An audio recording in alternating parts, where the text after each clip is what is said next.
c'est l'été. Et on a bien senti passer son arrivée. Et qui dit été dit partir en livre. Et qui dit partir en livre dit bébé en livre. Et qui dit bébé en livre dit Booktube et la blogo en livre. Et qui dit Booktube et la blogo en livre dit on va parler de littérature jeunesse. T'es pas obligé de crier, Nathan, tu parles toujours de littérature jeunesse. Partir en livre, c'est la grande fête nationale du livre pour la jeunesse. Booktube et la blogo en livre, c'est le projet que je mène depuis désormais 5 ans, soit l'âge de la fête, avec d'autres blogueurs et booktubeurs pour mettre en lumière pendant toute la durée de la fête et pendant tout l'été la littérature jeunesse sur internet. Cette année encore, le projet est de retour avec l'aide extrêmement précieuse, voire indispensable, voire primordiale de Kevin. C'est lui. Alors merci à lui.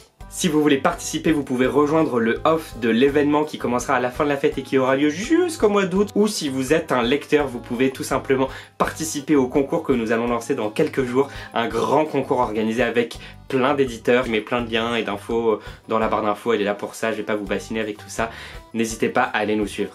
Moi je ne vous retrouve pas pour vous parler d'un coup de cœur jeunesse, mais bien de plusieurs coups de cœur jeunesse. Parce que plus on est de livres, plus on lit, et parce qu'il en faut pour tous les goûts, pour tous les coups, pour tous les bouts. Nathan, ça ne veut plus rien dire ce que tu dis, je vous ai donc choisi 4 coups de cœur, 4 livres jeunesse à amener absolument dans votre valise. Et il y a 2 petits bonus à la fin. Ouais, je suis trop sympa, je vous aide à faire vos bagages. On commence d'abord avec un superbe album qui a déjà quelques années, parce qu'il date de 2017, bon pas quelques années, ça fait juste 2 ans, mais il est vraiment incontournable pour moi, il est aussi très grand, c'est La Plage de Sol Undurraga, publié aux éditions Lagrume, il est vraiment grand. En plus, au début de l'album, il y a un petit récap de ce qu'il ne faut pas oublier pour aller en vacances à la plage. Moi voilà, je vous conseille des livres à emmener dans vos valises, en plus je vous donne des livres dans lesquels il y a la liste des choses à emmener dans sa valise. Est-ce que j'ai pas géré sur le coup? Vous allez pas en vacances à la plage? Bah, je sais pas, une bouée en plastique, ça peut toujours servir, non? Bon, je vous abandonne, hein, je me suis replongé dans sa lecture. Je crois que je vais arrêter la vidéo ici, d'ailleurs. La plage, c'est ce genre d'album extrêmement simple dont le texte va dérouler les descriptions d'un lieu, ici la plage et le littoral et les bords de mer, tout au long d'une journée qui va donc ajouter à chacune des pages, à chacune des phrases, 1 heure ou un moment de la journée. Et du coup ça permet à l'enfant de manière maligne mais pas du tout lourde, au contraire avec un texte quasiment poétique, de suivre la journée, de voir les heures, de voir quand le soleil se lève, se couche, etc. Comme ça a l'air chiant mais en fait c'est super bien amené. Les illustrations sont vraiment le principal intérêt du livre pour moi, elles sont graphiques, colorées, vivantes, pleines de détails. C'est le genre de livre qu'enfant j'aurais adoré fouiller, farfouiller, passer des heures avec lui pour y trouver toutes les petites histoires qui se cachent dans l'histoire, parce que chaque double page est en fait remplie de petites histoires avec les personnages, les animaux, les paysages, les détails qu'il y a dans les décors. Et je trouve que c'est vraiment ce genre d'album qui a 2 lectures, en tout cas qui peut s'adresser à 2 publics, les plus jeunes ou les adultes comme moi, parce que oui, je suis un adulte physiologiquement parlant. Parce qu'il a un graphisme certes coloré, détaillé, vivant et accessible, et en même temps il a un côté original, très moderne, qui peut plaire je pense à tout le monde, et qui est très esthétique en fait. C'est un peu un petit chef-d'œuvre d'illustration. Je vous conseille de lire ce livre que je ne fais que de jeter parce que je suis irrémédiablement attiré par lui.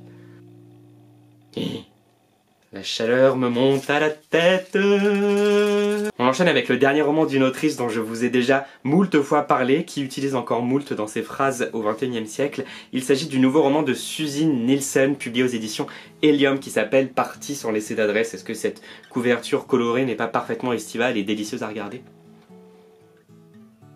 Si.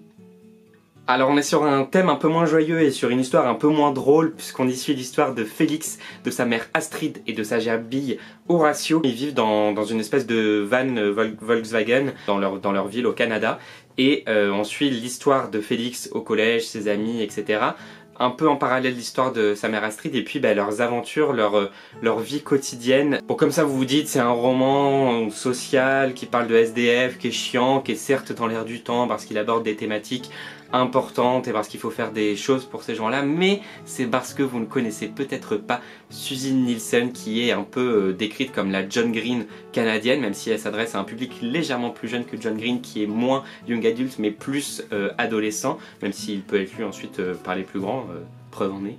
Pourquoi c'est un peu la John Green à la canadienne? Parce qu'elle est capable d'écrire des histoires sur des sujets parfois difficiles, comme celui-ci, mais avec énormément de tendresse. Elle a beaucoup de tendresse pour ses personnages, ce qui les rend justes et honnêtes. Ils sont pas parfaits, ils sont parfois énervants, mais on s'attache quand même profondément à eux parce qu'ils sont humains, tout simplement.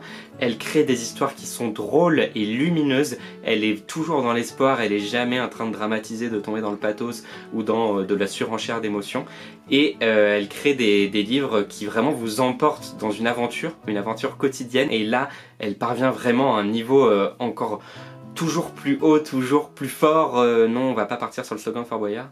Parfait pour verser une petite larme sur la plage tout en rigolant et en se laissant embarquer dans une aventure qui se passe au Canada. Je reviens avec une BD que vous connaissez peut-être et qui est pour moi incontournable, mais bam, regardez-moi cette couverture estivale, c'est le tome 8 de Lou de Julien Nil, En route vers de nouvelles aventures. Il est sorti à la fin de l'année 2018, donc vous avez eu le temps d'en entendre parler. Si vous suivez la bouquinerie jeunesse, l'émission de radio à laquelle je participe, vous avez peut-être entendu l'interview de l'auteur qu'on a faite en décembre à l'occasion du salon du livre de Montreuil, c'était trop bien. Lou, c'est vraiment super chouette.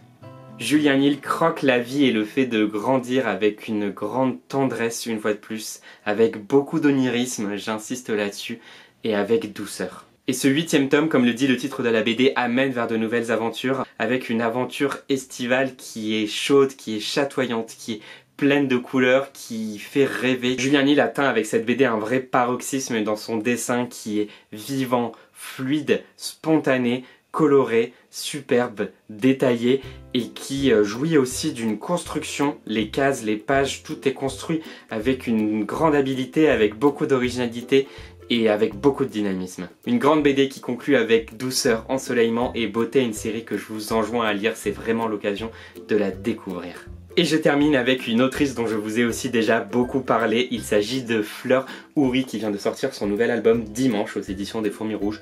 J'ai aussi beaucoup parlé des éditions des Fourmis Rouges.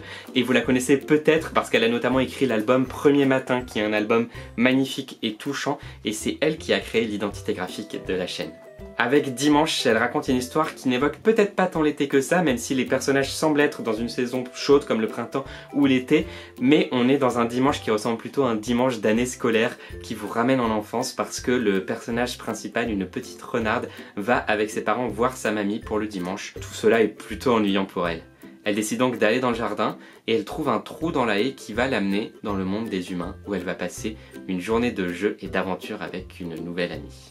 C'est une histoire effectivement simple, plutôt contemplative dans les jeux que vont traverser les deux enfants, mais qui est pourtant puissante. On y parle de famille, d'amitié, d'imaginaire, il y a des choses qui sont sous-entendues. La chute de l'album n'est pas totalement explicitée, mais plutôt amenée avec douceur. Et le tout résonne vraiment d'une joie mêlée à une légère mélancolie de l'enfance qui sont tout simplement délicieuses. Le texte aussi est simple mais subtil parce qu'en racontant le quotidien, il arrive à évoquer toutes ces choses-là, toutes ces idées qui sont un peu plus grandes que cette simple histoire. Et les dessins, toujours aussi virtuoses, faits au crayon de couleur, sont pleins de détails, sont colorés, sont dynamiques, sont de véritables tableaux. Chaque page donne envie de se plonger dedans pour passer avec cette renarde et cette humaine cet après-midi de jeu et d'aventure. On a une histoire qui est en partie racontée par des images muettes qui sont ainsi beaucoup plus puissantes que de simples illustrations et c'est un vrai plaisir de les lire. À lire, à partager, à relire et à offrir. Je vous avais promis 2 bonus, en fait je vous en ai réservé 3. Et ouais, je suis comme ça moi, je suis comme ça. Écoutez, c'est cadeau. D'abord, je voulais évoquer rapidement le roman Opération Solex d'Henri Blum qui est publié aux éditions de La Palissade, une petite maison d'édition rochelaise. C'est un court roman que je conseille à partir de 7-8 ans, donc voilà, si vous voulez un roman junior, vous pouvez par exemple vous procurer celui-ci. C'est un roman qui pour moi est d'une certaine façon assez attendu parce qu'il ne brille pas par l'originalité de son histoire, en tout cas de la façon dont elle est racontée, parce que l'histoire est quand même un peu originale, mais je vous le conseille parce que c'est une aventure vraiment pétillante, vraiment entraînante et surtout bien racontée et bien écrite, celle d'un petit garçon et de son grand-père qui décident de rejoindre la Chine en Solex et bien sûr tout ne va pas se passer comme prévu et ils vont vivre une sacrée aventure. C'est drôlement chouette et ça vous fera un petit peu voyager. Je vous conseille très ardemment le manga Souvenir de la mer assoupie de Shinya Komatsu qui est publié par la petite maison d'édition Imo, qui est un vrai bonheur au goût de sel, de soleil, d'enfance, de souvenirs et de crème glacée. Un manga rafraîchissant, doux, attachant et très beau dont j'ai beaucoup plus parlé dans ma 2e chronique filmée que je fais pour le site Ricochet, un site francophone dédié à la littérature jeunesse. Je mets le lien dans la barre d'infos si vous voulez aller écouter ma chronique de ce manga qui est parfait pour l'été.